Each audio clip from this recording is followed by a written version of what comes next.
Olá, pessoal. Eu sou a Paula, sou bióloga e mestra em Oceanografia Biológica pela FURG e atualmente eu sou aluna de doutorado no PPG Ecologia da URGS, no Rio Grande do Sul. E hoje eu vou apresentar meu trabalho Piranha é um peixe voraz? Integrando metodologias para entender a ecologia trófica da piranha, Serrasalmus rhombius, na Amazônia brasileira. Este trabalho tem como coautores os professores Gustavo Ravaz e Renato Silvan, que é o meu orientador. Então, a bacia amazônica é a maior bacia hidrográfica do mundo e é uma importante fonte de bens e serviços ecossistêmicos, como ciclagem de nutrientes, garante locais para navegação, água potável e a segurança alimentar das populações que ali residem, pois o pescado é a principal fonte de proteína para a região. No entanto, esses ambientes de água doce podem ser considerados os mais ameaçados do mundo por vários motivos, como desmatamento, as hidrelétricas e a sobrepesca. Além disso, existe uma carência de dados para essa região. E uma maneira, então, de avaliar as mudanças, tanto naturais quanto antropogênicas, que acontecem nos ecossistemas, é através de estudos de ecologia trófica. E um dos descritores é o nível trófico, que a gente pode, então, entender o papel ecológico dos organismos nas teias alimentares. Geralmente, organismos que possuem níveis tróficos mais altos, eles regulam o ambiente e o ambiente é mais saudável. Na medida que ele é removido, o ambiente se torna menos heterogêneo. Uma forma de calcular, então, a posição trófica é através da análise de isótopos estáveis. E os isótopos, então, são átomos de um mesmo elemento que possuem diferente número de nêutrons. Então, o isótopo raro, que é o mais pesado, pelo isótopo abundante, que é o mais leve, vai retornar o valor, então, que a gente chama de razão isotópica. Os isótopos mais comumente utilizados em estudos de ecologia alimentar são os isótopos de carbono. A partir dele, então, nós podemos entender a base que sustenta os demais consumidores, e o isótopo de nitrogênio, a gente utiliza ele, então, para calcular a posição trófica. A principal vantagem dessa técnica é que nós podemos compreender, então, o que foi realmente assimilado e transformado em tecido pelos organismos. Uma outra forma de entender sobre a ecologia dos organismos é através do conhecimento ecológico local. E quem detém esse conhecimento são as comunidades tradicionais, que são grupos de pessoas com culturas específicas, diferente da cultura predominante na sociedade. Essas pessoas utilizam os recursos naturais e esse conhecimento é passado através de transmissão cultural. Por exemplo, os pescadores ribeirinhos, eles são consideradas comunidades tradicionais. Isso pode auxiliar, então, esse conhecimento em lugares que carecem de registro, pode auxiliar, então, na formação de novas hipóteses, tudo isso de forma rápida. E aqui eu trouxe alguns exemplos da aplicação, então, do conhecimento ecológico local em estudos de ecologia alimentar, como, por exemplo, na construção de diagramas, aqui é para o ambiente recifal. Também é possível calcular a posição trófica, baseado no conhecimento dos pescadores, e mais recentemente esse estudo aplicou conhecimento ecológico local junto com a análise de isótopos para entender o uso de hábitat de tartarugas marinhas. E uma espécie, então, que vive na bacia amazônica, que atinge níveis tróficos mais altos e que é bem famosa, são as piranhas, que são já foram temas, então, de vários filmes, de músicas, inclusive essa música foi a inspiração para o título do trabalho, e essa fama é principalmente devido à natureza da mordida das piranhas, que é uma mordida bem forte. Então, hoje nós trouxemos aqui a maior das piranhas, que é a Serrasalmus rhombius, que ela atinge, então, até 50 centímetros de comprimento. É onívora, atinge a maturidade sexual com 1 ano de vida, desova mais de uma vez por ano e ocorre comumente em rios e lagos, principalmente em águas pretas e claras. E é uma espécie importante para a pesca artesanal e esportiva. E é bem sucedida em reservatórios tanto naturais quanto aqueles criados pelo homem. Baseado nisso, os objetivos do trabalho foram calcular a posição trófica da piranha, comparando dados provenientes da análise de isótopos estáveis e do conhecimento ecológico local dos pescadores em 2 rios de águas claras na Amazônia e elaborar diagramas para representar as teias tróficas das principais presas e predadores da piranha, baseado no conhecimento dos pescadores. E aí, então, a gente comparou esses dados com os dados na literatura. Como nós realizamos o trabalho? Em 2018, nós percorremos 8 comunidades no Rio Tapajós e 5 comunidades no Rio Tocantins. Ambos são rios de águas claras e essas comunidades estão localizadas todas no estado do Pará. O Rio Tocantins pode ser considerado um dos rios mais modificados na bacia amazônica, principalmente pois existe um grande desmatamento na região e também pela construção de várias hidrelétricas ao longo do seu curso. O Rio Tapajós pode ser considerado um rio mais preservado, pois existe mais áreas protegidas.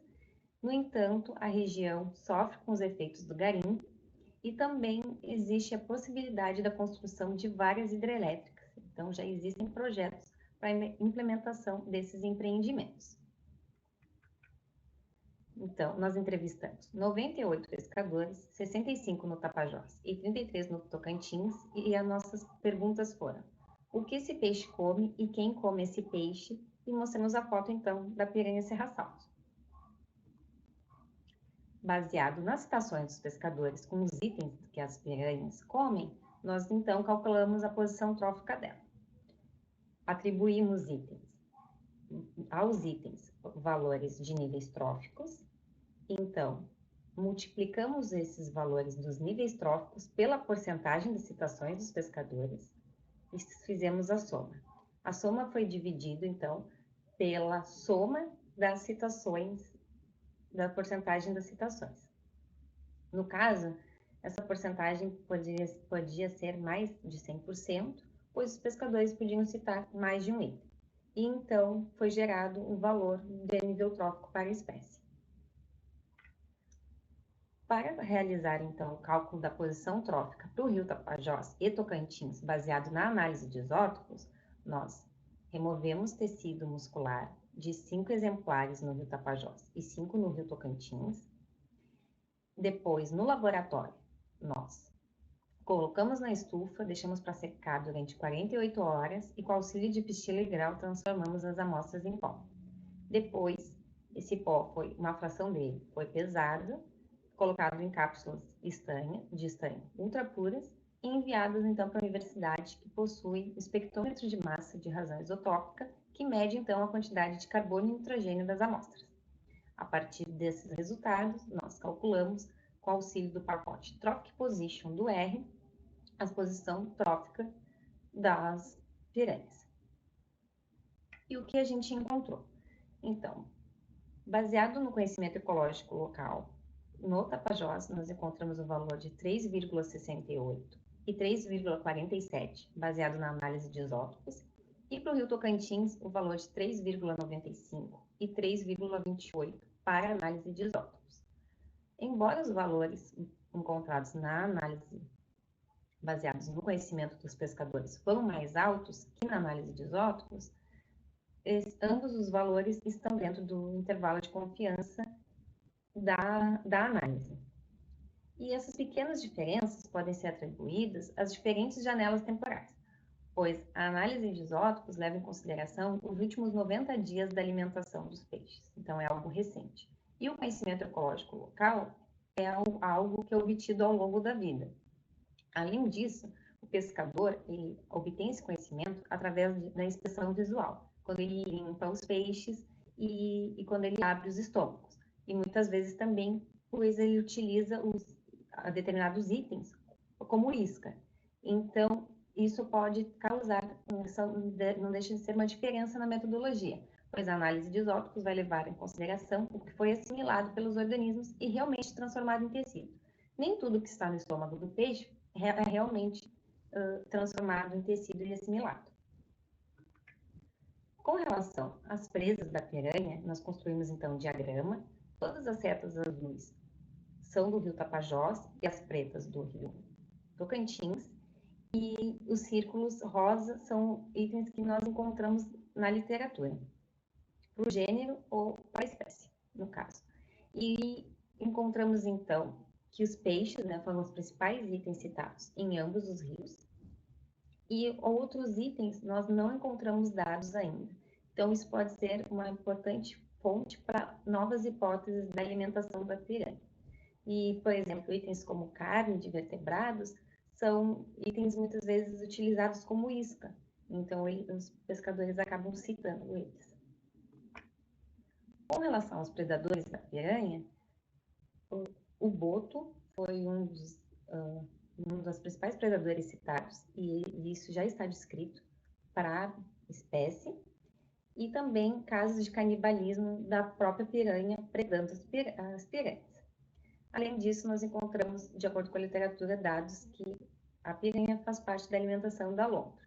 Para algumas espécies de peixe e alguns outros vertebrados, nós não encontramos dados sobre a alimentação dos predadores, ou se essa espécie faz parte da alimentação deles. E uma das limitações, digamos assim, dado aos estudos de conteúdo estomacal, é porque geralmente os itens estão bem degradados e é difícil de identificar, então, ossinhos ao nível de espécie. Então, a partir do conhecimento ecológico, nós encontramos novas possibilidades para entender um pouco mais da dieta, tanto da piranha quanto dos predadores dela.